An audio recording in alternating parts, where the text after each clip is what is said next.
Hello dear student, welcome in the class of biology preview lecture. We are discussing about chapter number 8, human health and diseases. Okay, now today's lecture we are discussing about the disease caused by helminthes. Okay, helminthes is commonly known as a parasite worm. इसको किस नाम से जाना जाता है? एक और parasitic worm के नाम से जाना जाता है. राइट.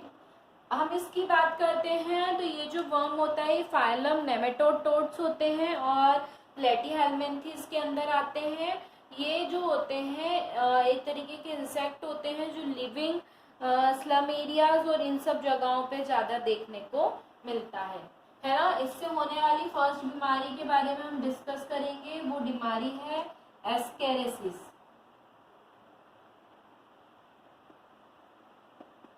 एस्केरेसिस प्लेटीहेल्मिन्थेस से होने वाली एक डिसीज है. ठीक है, जो कौन सा हेल्मिन्थेस कॉज करता है? दे कॉज्ड बाय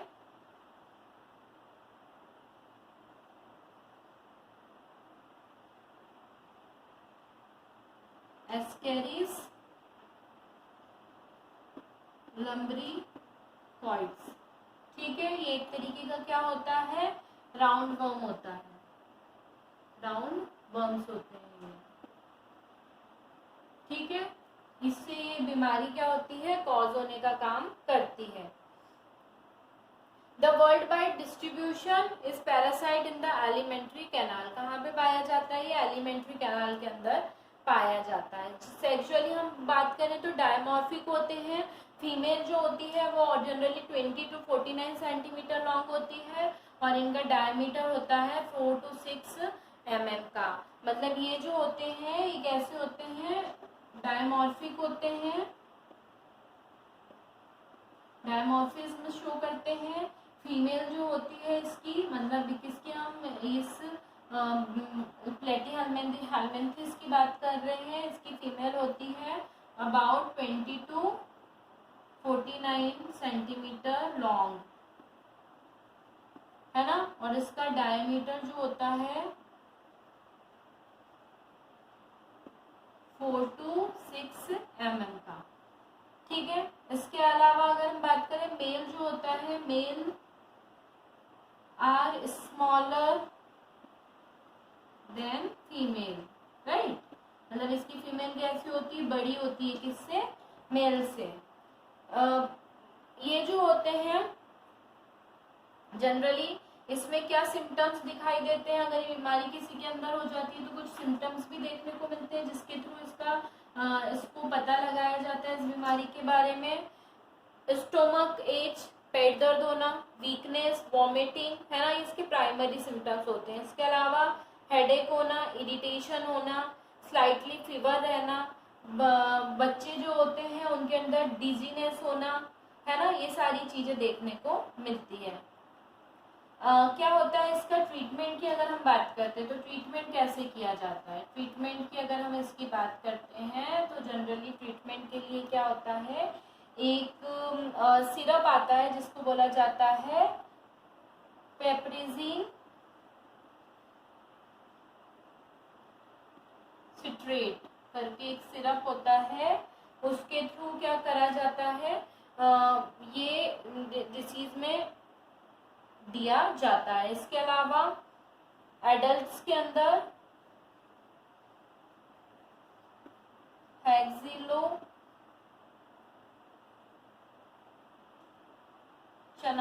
करके एक होता है जो दिया जाता है. स्टेनॉइन और ऑयल जो होता है वो भी क्या होता है इसमें? स्टेनॉइन और ऑयल जो होता है वो भी चिनोक्यूडियम का दिया जाता है. काफी इफेक्टिव होता है. कैसे बच सकते हैं इससे? प्रॉपर डिस्पोजल ऑफ फीसीज के प्रॉपर डिस्पोजल से. फ्रूट वेजिटेबल जो भी घर में आते हैं उनको प्रॉपर वॉश करके और प्रॉपर क्लीन करके ही खाया जाए. उससे भी हम इस बीमारी से क्या कर सकते हैं? बच सकते हैं. नेक्स्ट जो डिसीज है वो भी हेल्मिन्थेस से होने वाली ही बीमारी है.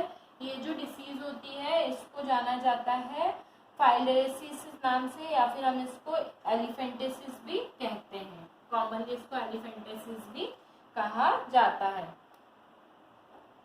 फाइलेरिसिस की बात करते हैं हम, और इसको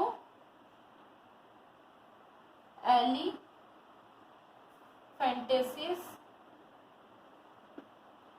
के नाम से भी जाना जाता है। फाइलेरिसिस जो है वो कॉज्ड होती है किसके थ्रू, बचेरिया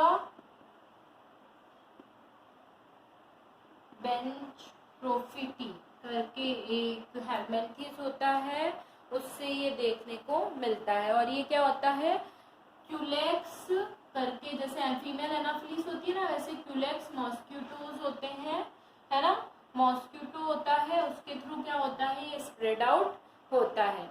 अगर हम इसकी बात करते हैं तो ये जो होता है मॉस्किटो जब बाइट करता है तो ये हेल्दी पर्सन के बॉडी के अंदर एंटर करते हैं और हमारी लिम्फ नोड जो होती है ना, एडल्ट के अंदर, उसके अंदर उसको क्या करता है, कॉज करने का काम करता है, जिसके कारण जितनी भी लिम्फ नोड्स होती है उनके अंदर स्वेलिंग आने लगती है। तो इसके सिम्टम्स क्या होते हैं, नाम से पता चल रहा है कि ये जो डिसीज होती है ये कैसी होती है, एलिफेंटेसिस। मतलब क्या होता है, एलिफेंट जो होता है उसके पैर के जैसे जो भी बीमार व्यक्ति होता है उसके इतने चौड़े चौड़े क्या हो जाते हैं, इतने भारी और इतने बड़े स्वेलिंग होके पैरों में इतनी स्वेलिंग आ जाती है। बॉडी ऑर्गन में स्वेलिंग आना, जैसे लेग्स के अंदर, स्क्रोटम के अंदर, मेमोरी ग्लैंड के अंदर, है ना, और जितने भी कनेक्टिंग टिश्यू होते हैं, है ना, और लिम्फ वेसल्स होते हैं, वहां पे भी ये क्या करते हैं, कॉज करते हैं। ट्रीटमेंट की बात करें तो there are no effective drugs for completing eradication of filariasis, है ना, इसके लिए कोई कंप्लीट ड्रग्स अभी तक पता लगाया नहीं जा सकता है, पर इसके प्राइमरी ट्रीटमेंट के लिए, इनको डिस्ट्रॉय करने के लिए कुछ एंटीबायोटिक्स या किलर्स दिए जाते हैं। ठीक है, प्रिकॉशन क्या रखा जाए कि जो क्लूफेक्स मॉस्किटो है उनको एडप्ट ना होने दिया जाए, उनको जनरेट ना होने दिया जाए, ये मेन इससे बचने के तरीके हो सकते हैं। और इसी के साथ हमारा जो टॉपिक है डिसीज कॉज्ड बाय हेलमिंथेस खत्म होता है। अब हम डिस्कस करेंगे नेक्स्ट टॉपिक के बारे में, that is disease caused by bacteria. अब हम किसके बारे में डिस्कस करेंगे, अब हम डिस्कस करेंगे disease caused by bacteria. Bacteria से कौन कौन सी डिसीजेस देखने को मिलती है। हमने किसके बारे में डिस्कस किया था, ये हमने डिस्कस किया था हेलमिंथेस के बारे में। अब हम बैक्टीरिया के बारे में, डिसीज के बारे में डिस्कस करेंगे। अगर हम बैक्टीरिया डिसीजेस के बारे में बात करें, टाइफाइड, है ना, तो टाइफाइड के बारे में सबसे पहले डिस्कस करेंगे। सबसे पहली जो डिसीज है that is typhoid. Typhoid caused होती है, कॉज्ड बाय सैलेमोना टाइफा। सैलेमोना टाइफा करके एक बैक्टीरिया होता है, उससे ये डिसीज कॉज होती है। ये कैसी होती है, small road shaped motile bacteria होता है जो जनरली 1 से 3.5 माइक्रोन लेंथ का देखने को मिलता है। ये जो वायरस होता है ये हमारे जो इंटेस्टाइन होती है वहां पे क्या करता है, अटैक करता है और ये टाइफाइड बीमारी कॉज करता है। मेनली ये एंटर कैसे करता है, या तो कंटामिनेटेड वाटर से या कंटामिनेटेड फूड से ये हमारी बॉडी के अंदर एंटर करता है। 21 से 23 डेज तक का इसका क्या होता है, इंक्यूबेशन पीरियड होता है। इसका इंक्यूबेशन पीरियड कितना होता है,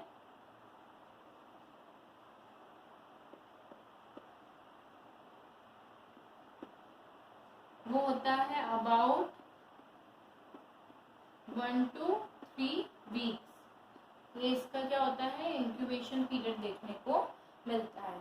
इसके सिम्टम्स की अगर हम बात करते हैं तो इसके अंदर कुछ सिम्टम्स भी देखने को मिलते हैं। कैसे सिम्टम्स देखने को मिलते हैं, जैसे अगर हम बात करें तो कंटिन्यू फीवर रहना, है ना, पल्स जो होती है वो लो हो जाती है, हमारी बॉडी कैसी होती है, रैशेस पड़ जाते हैं और साथ साथ में थोड़ी सी लाल लाल सी रहने लगती है हाई फीवर के कारण। स्प्लीन का इनलार्ज होना, हेडेक होना, कॉन्स्टिपेशन रहना, ये सारे इसके क्या होते हैं, कुछ कॉमन सिम्टम्स होते हैं। एंटीबायोटिक ट्रीटमेंट के लिए क्या किया जाता है, ट्रीटमेंट के लिए एंटीबायोटिक्स प्रोवाइड कराए जाते हैं। कौन से अलग अलग टाइप के एंटीबायोटिक्स आते हैं टाइफाइड के लिए, जैसे क्लोरो एमिफोनिकल करके एक होता है, एक तरीके का क्या होता है एंटीबायोटिक होता है, वो दिया जाता है ना, ट्रीटमेंट के लिए। इसके अलावा एम्फीसिलिन दिया जाता है, ये भी एक तरीके का एंटीबायोटिक होता है, इसके थ्रू इससे हम बच सकते हैं।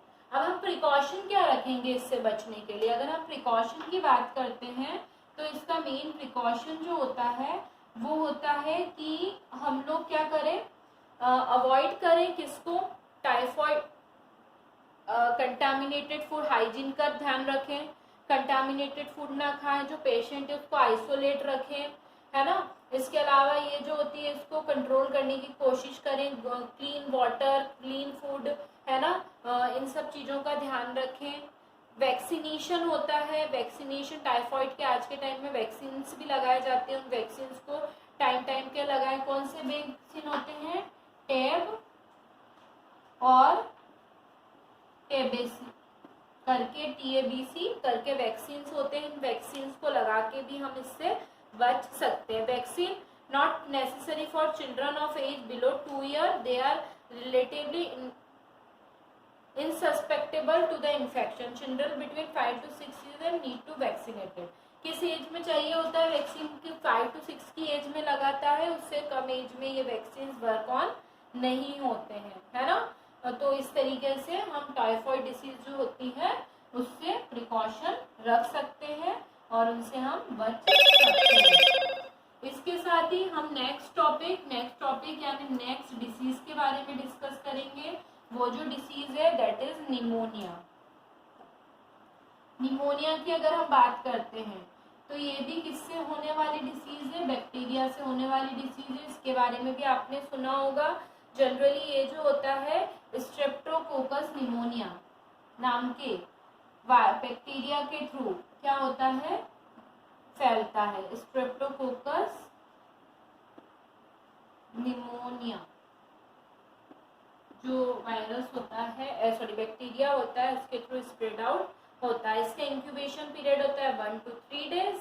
और अगर हम बात करें तो इसके अंदर सिम्टम्स आते हैं कफिंग रहना, फीवर आना, सडन से ठंडी ठंडी सी फीलिंग आ जाना, कफ रहना, शार्प चेस्ट पेन रहना, डीप ब्रीथ रहना, लीव्स नेल्स जो होते हैं वो ब्लूइश या ग्रेइश कलर के हो जाते हैं, abdominal swelling, blood red coughing, है ना। ये सारे कुछ सिम्टम्स होते हैं किसमें, निमोनिया के अंदर। ट्रीटमेंट क्या है ना। निमोनिया एक डेंजरस डिसीज है जिसके लिए क्या किया जाता है, सिम्टम्स के ऊपर अलग अलग ड्रग्स यूज किए जाते हैं और अलग अलग ट्रीटमेंट दिया जाता है। इरिथ्रोमाइसिन, टेट्रासाइक्लिन, है ना, सल्फोनामाइड, ये सारे कुछ एंटीबायोटिक्स होते हैं जो निमोनिया के ट्रीटमेंट में दिए जाते हैं। ओके, और इसी के साथ हमारा topic disease caused by bacteria finish होता है। अब हम डिस्कस करेंगे नेक्स्ट टॉपिक के बारे में, that is disease caused bye fungi, है ना। फंगी से कौन कौन सी डिसीज देखने को मिलती है। अगर हम फंगी की बात करते हैं तो फंगी से डिसीज होती है रिंगवॉर्म।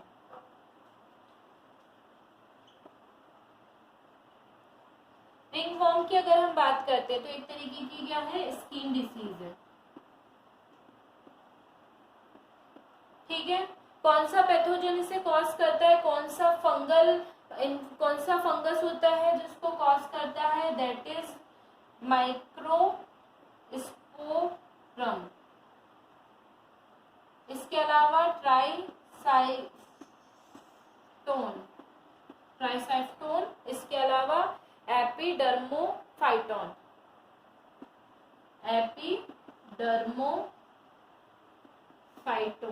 है ना। ये कुछ क्या होते हैं, फंगी होते हैं जो इसको कॉज करने का काम करते हैं। सिम्टम्स, ड्राई स्किन का ड्राई रहना, स्किन का रिमूव आउट होना, स्किन नेल यहाँ पे इन्फेक्शन होता है, ईचिंग होना, स्पॉट्स पड़ जाना, है ना। इसके अलावा जो फिंगर होती हैं उनके बीच में मॉइस्ट होना, है ना।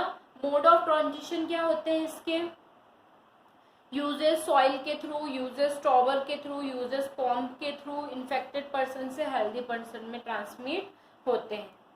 बहुत सारी मेडिकल इसके लिए अवेलेबल है मार्केट में। अलग अलग इन्फेक्शन लेवल को देख के टाइम टाइम पे अकॉर्डिंग टू कंडीशन क्या होती है, मेडिसिन अवेलेबल कराई जाती है। तो ये जो डिसीज होती है, डिसीज किससे फैलती है, फंगी से फैलने का काम करती है। और इसी के थ्रू हमारा topic disease caused bye fungi is now finished. We are discussing about the next topic, that is disease